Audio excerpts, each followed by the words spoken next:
Hello, everyone. I've been seeing a bit of an increase in listeners and followers to my socials and to the podcast. So if you're tuning in for the first time or have only recently found me, I want to take a moment to give you a brief intro. My name is April, and I am the sole host and producer here on A Witchful Journey. I talk about everything having to do with witchcraft, spirituality, and the supernatural. Now, that does mean that I'll also bring you with me on dives into history, folklore, mythology, and legend from all around the world. I'm on the fence about labels when it comes to a lot of things.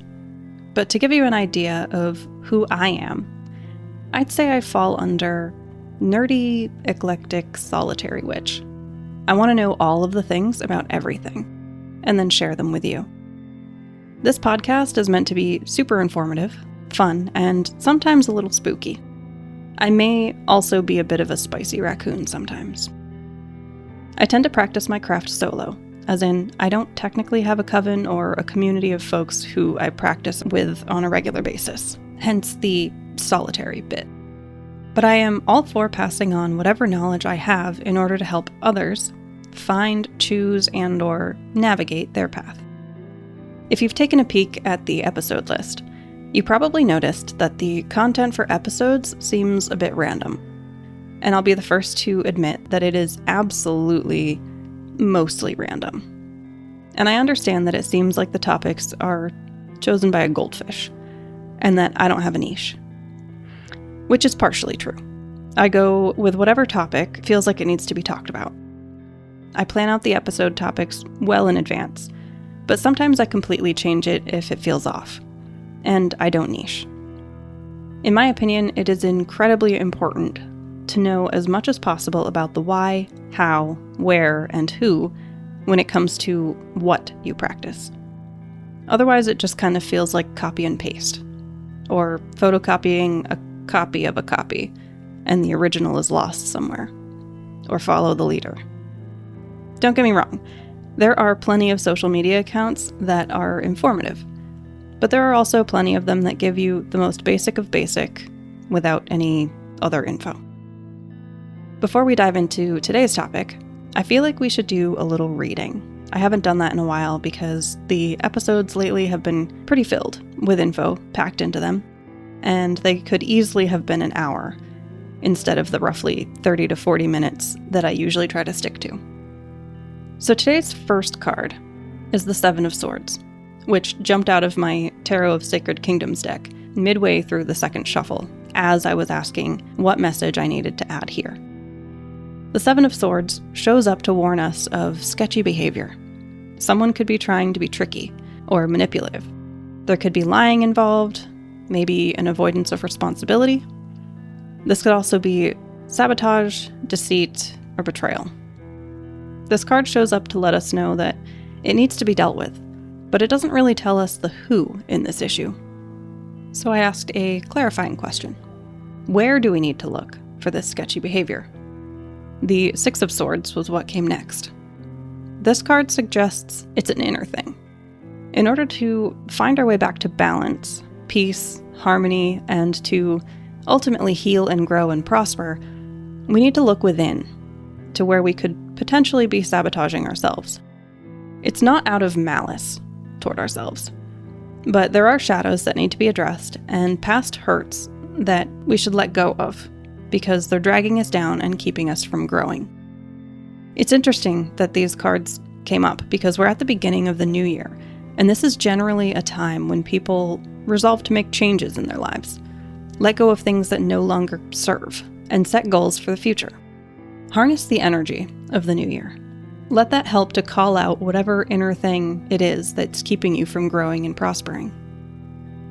So in this episode, we're going to dive a little bit into Scottish folk magic. To really understand the folk magic, though, we have to understand that Scottish folk magic is largely animistic. That means that the practitioners were and are of the belief that everything has a spirit, or a kind of life force. Now, while that may seem like a ridiculous belief to a lot of people, it's actually a belief that was at the core of a lot of indigenous and ancient cultures around the world, and much of the craft now pretty much centers on the idea of animism. It just has a number of different names that different people call it. Scotland's national flower, the thistle, is kind of an example of this.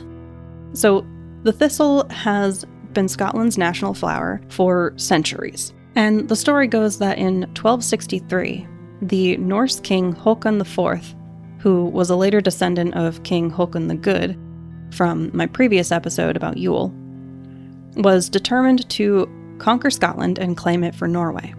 King Håkon's Vikings arrived on Scotland's shores in the middle of the night. Since they decided to ambush the Scots clansmen, they removed their footwear so that they could approach as quickly and quietly as possible.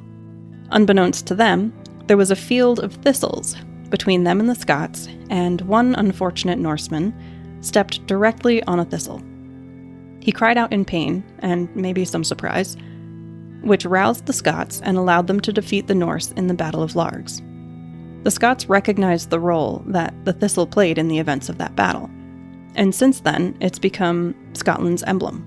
It's not just the plant itself that's been given that honor for so many centuries. It's the spirit of thistle that's being honored. There was even an order established later on called the Order of the Knights of the Thistle, and their motto, Nemo me impune lacessit, translates to, "No one provokes me with impunity," which harks back to the Battle of Largs and how the thistle basically said, "Fuck around and find out," to the Norsemen. The thistle symbolizes devotion, bravery, determination, and strength. It's seen everywhere in Scotland, not only as the multiple varieties of thistle throughout the landscape, but also as part of the coat of arms, on coins, on buildings, in the names of businesses, on seals, socks, and even incorporated into soaps and beauty products. Pagan cultures recognize the magical properties of thistle that help ward off evil, repel thieves, and purify. Thistle is known for protecting itself with its spikes, which makes it great for magical use in personal protection spells, house protection charms, and amulets. You can create a sachet of dried thistle and either wear it or place it strategically throughout the home. Place the dried thistle around your doorways and windows to create an energetic barrier around your home. Or it can be burned as an incense in a smoke cleansing ritual to remove negative energies from the home and allow positive energies to move in. Thistle is also an ingredient in banishment spells, specifically when severing ties with negative people or a harmful influence. For this, you'll want to write the person's name or the energy that you wish to sever ties with on a piece of paper, and then wrap that paper around some dried thistle. Light a black candle and take some time to meditate and reflect on releasing this person or energy from your life. Once you feel ready, burn the thistle and paper bundle, allowing for the smoke to carry away that energy. Now, thistle is a pretty low-maintenance plant that's resilient and will fight for the ground that it has its roots in, and it is considered an invasive plant, so if you decide to plant some, make sure that you're able to keep it contained. Another plant that was very important to the Scottish, especially in folklore, is the rowan tree, otherwise known as mountain ash. It was historically used as a potent charm against evil spells. And before we go any further into that, I want to go on a little bit of a tangent really quick, because a lot of today's episode will sound a little weird without a bit of added context. So, Scotland had an overwhelmingly large amount of witch trials over the course of 173 years, from 1563 to 1736. Of those witch trials, between 2,000 and 3,000 resulted in executions. To give you a bit of a comparison, England, who had very similar laws in the same time frame, had roughly 500 executions in that same 173-year span. Now, for a very long time, as in before 1542, cunning folk and witches were considered to be very different. Cunning folk were considered to be rather odd, but important people in their communities, because they were people like midwives, herbalist doctors, and sometimes they were the spiritual leaders. Whereas witches were considered to be malevolent and destructive. This all began to change in 1542, with the first enactment of the Witchcraft Act, where some of the cunning folk, but not all, yet, started to become targets of the witch hunts for one reason or another. As time went on and more intense witchcraft acts were created and enforced, the more cunning folk and witches were considered to be the same. So when I refer to witches in talking about historical Scottish folk magic, I'm typically using the terminology that was used at the time. So back to the rowan tree. It was used in many forms around the homestead as warding, to protect the home and livestock, as well as to bring luck. Often it was planted near the gate to the property, or by the home's front door. On quarter days, like Bealtaine, a wand made from the rowan tree was placed above lintels and outhouses for protection. People would also carry a rowan twig in their pocket. A popular charm that was made from rowan and red thread was 2 twigs that you placed in a cross shape, and you bound them together in the center with that red thread. These charms were carried on the person for protection against evil spells, the evil eye, and witches. In the 1597 book, Daemonology, written by King James VI of Scotland, who also became King James I of England later on, it says that people would, and I quote, knit rowan trees or sundriest kind of herbs to the hair and tails of the goods, or the animals. And this was to protect livestock against the evil eye. It was likely a much older tradition, but this was one of the first written records of this practice. In the 18th century, naturalist and writer Thomas Pennant wrote that, and I quote, farmers carefully preserve their cattle against witchcraft by placing boughs of the mountain ash, or rowan, and honeysuckle in their cows' houses on the 2nd of May, end quote. Now, rowan berries should never be eaten raw. They can cause a pretty upset stomach and possible kidney problems depending on how much you eat. But you can boil the berries down along with apples to make a gargle that you can then strain and sweeten with brown sugar. This is supposed to help with whooping cough. To find the exact process, look for Mary Beath's book, Healing Threads. You can also make a rowan jelly, which goes well with grouse, venison, and lamb. Women were known to wear a red string of rowan berries as a necklace for protection, and women in the Highlands would tie a red thread around their finger or wrist as a charm. Red symbolized the blood or the life force, and has protective qualities in Scottish folk magic. And the next thing I want to talk about is seining. Now, I may or may not get flack for this because it is a little bit controversial in that some consider it to be a closed practice, much like Native American smudging. And they say that seining is something that someone who is not Scottish should shy away from. Others consider it to be just a bit of cultural folk magic that any old regular person could and would do. And people still do it today. Now, there are arguments for both. And the differing viewpoints here come from various practitioners who are actually from Scotland and currently live in Scotland.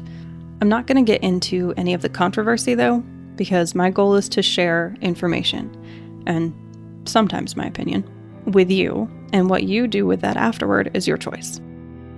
So, seining can be an ancient cultural practice that is very much like what we call cleansing today, with a certain level of gesture and ritual involved.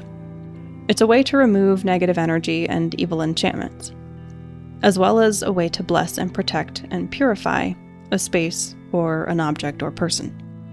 Seining can also be a less formal gesture, such as making the sign of the cross to protect from evil, or making the sign of Thor's hammer over the goblet that gets passed around at the celebration of the new year. Seining takes a number of different forms and uses many different methods, depending on the situation or the person or what is readily available. Since I already mentioned that some people consider it similar to Native American smudging, we'll start with seining with smoke. 2 examples of seining with smoke and fire would be the fire festivals of Bealtaine and Sabin, when people and livestock would pass between huge bonfires to bless, purify, and remove from them any ill enchantments and energies. Historically, Seining with smoke generally required pulling juniper up by the roots to burn in such a quantity that the smoke filled the entire house or barn. Now, juniper has a dual purpose, because boughs were also kept in the home above windows and doors for the practical reason of keeping away pests, which kept away diseases. The only issue with pulling juniper up by the roots for the purposes of seining was that eventually, specific species of juniper made its way into our modern list of endangered flora. In fact, a certain species in Scotland is considered to be in critical danger due to a combination of negative factors. Another plant that was historically used for seining with smoke was gorse, often used as an alternative to juniper. Most accounts that I've found have said that gorse was used primarily during Bealtaine, when it would be lit in the fields or made into smaller bundles that would be lit and brought to the cattle, to purify both the field and the livestock. Sometimes it would be burned within the home to bring in summer and ward off evil spells. One of the things that needs to be remembered is that when seining with smoke, you don't want to expel any of the good energy, or the ancestors, deities, or any other non-human forms that occupy the same space as you. Make sure to include them in a protection blessing during your seining ritual, because you never know just how much good they're doing for you, your loved one, or your space. Not to mention, it is a bit rude to kick out the ones that are beneficial, especially since you're probably the newest tenant to the space. And the reason I'm calling it a ritual is because you don't want to just be waving about a bundle of smoking herbs, or however you go about this, and just have a blank brain during the process. It should feel like a ritual, because you want your movements and any words that you speak to be purposeful, just as you would do with a smoke cleansing. You know what I mean? Okay, so let's move on to seining with water, also called lustration. There are some examples of seining with seawater on Imolc, where people would go down to the shore and cover their heads and bodies with seawater, and then make their way to the pub. Some used blessed water from a specific type of stream, or holy well, or water that was blessed by a spiritual leader of some kind. The blessed water was also sometimes called forspoken water. It's meant for removing the effects of being cursed, to drive away malevolent spirits, and ensuring the well-being of a person or an animal. To make forspoken water, you need 3 stones of different colors, red, white, and black, and you drop them into water taken from a stream that is on a boundary line where both the living and the dead have crossed. So in today's world, that would be water from under a commonly traveled bridge on a boundary line. And then an equal-armed cross gesture is made over the top of the water, just touching the water itself, with the thumb of the right hand, while the person says, "Sein. In the name of them that can cure or kill, this water shall cure all earthly ill. Shall cure the blood and flesh and bone, for each one there is a stone. May they scare off trouble, sickness, and pain. Cure without and cure within. Cure the heart and horn and skin." And then the water is sprinkled over the person or animal, and any remaining water gets taken outside and dumped out. And I'm going to stop right here for a moment and give you fair warning that the last piece of folk magic that we're going to talk about today is on the slightly spooky, slightly dark side. For me, this next piece isn't even that dark. I'm so used to coming across things that are worse than this in my studies. However, I do my best to remember that not everyone is as used to this type of thing as I am, and that some of you may want at least to be presented with the opportunity to duck out. So this is what this is. Me presenting to you the opportunity to duck out for the remainder of the episode if you so choose. So now that we've covered a little bit of the lighter folk magic from Scotland, I want to talk about one specific bit of darker magic, because folk magic is not all about love and light and healing.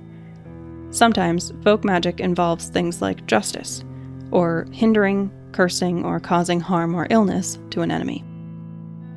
One such example of this is the Corcreda, or the clay corpse. Hopefully I pronounced it right. These were the small bodies made from clay that would have curses and whatnot spoken over them before being used for harm. Depending on the region of Scotland, sometimes they were made from wax, and it seems that there's one that was known to have been made from wood. It's a form of sympathetic magic.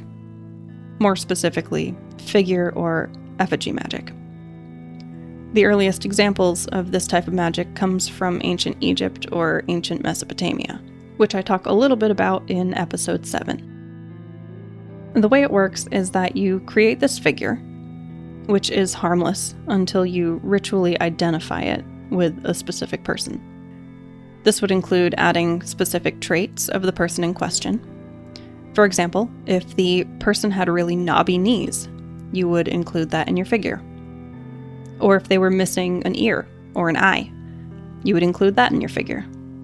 One of the surviving examples of a recipe for a corcreach states that in order to make one, you must have clay earth from a new-made grave, the rib bone of a deceased man or woman, which you would then have to burn to an ash to be able to use it, a black spider, and the inner pith of an elder tree. And all of this needs to be tempered in warm water where toads had previously been washed. So, at least according to this recipe, you would really have to have a major issue with this person to go to all that trouble. Now, when it came to the clay versions, once you had created it, identified it with a specific person, and said your curses and whatnot over it, you would then lay it in a river to waste away, which would in turn cause the intended person to waste away.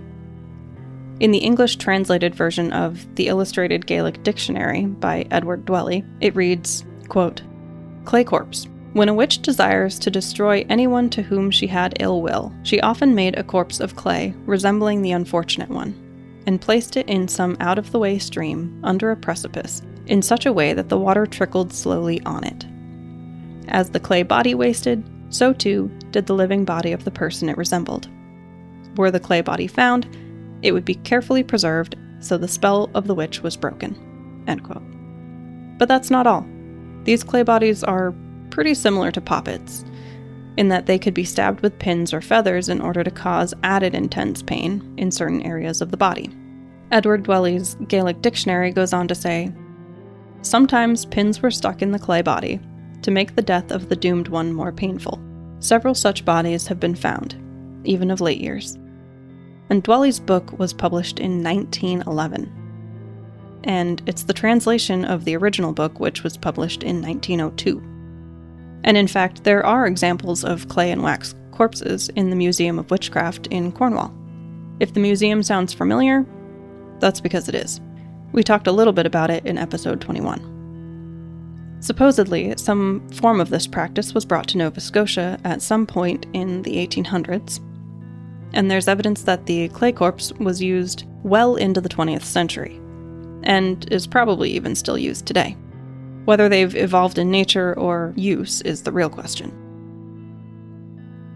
Author of Traditional Witchcraft, Gemma Gary, gives one recipe for these little clay bodies that involve making it out of dough, jabbing it, burning the dough to ashes in a hazel fire, and burying the ashes at a crossroads. To find more about that, go find her book, Traditional Witchcraft, A Cornish Book of Ways. The use of clay in these clay corpses was much more prevalent in the Highlands of Scotland, which was rather remote and where clay was abundant. In the lowlands, however, wax was the material that was used more often. In his book, Witchcraft and Second Sight in the Highlands and Islands of Scotland, John Gregerson Campbell mentions the use of wax for clay corpses in the lowlands, stating that the wax figures were slowly melted by a fire, causing the target a slow and painful death.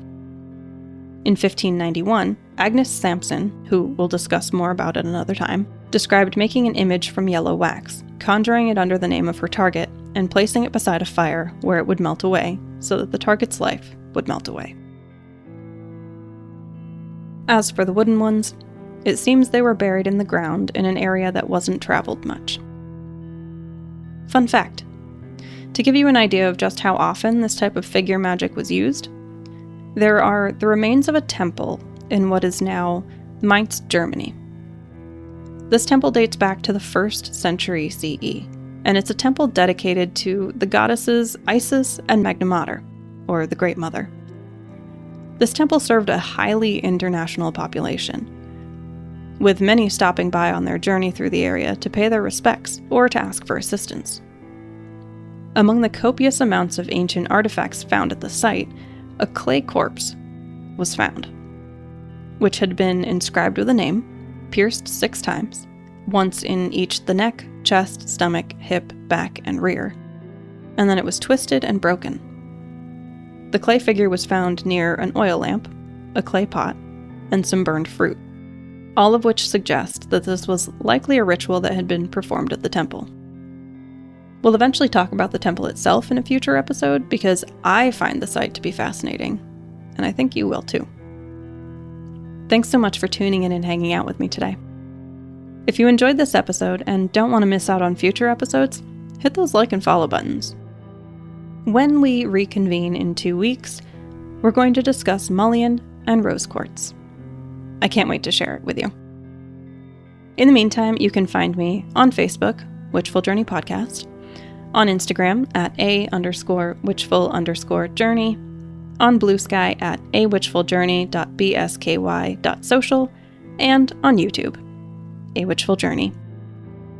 I enjoy hearing from listeners, so if you pop in, say hi, leave me a rating, or if you're really feeling it, a review. If you feel called to contribute, donate, or buy my next podcast coffee, whatever you want to call it, check out A Witchful Journey on ko-fi.com. That's ko-fi.com. You can also send me stories and experiences at awitchfuljourney@gmail.com. I'm April, and we are on a witchful journey.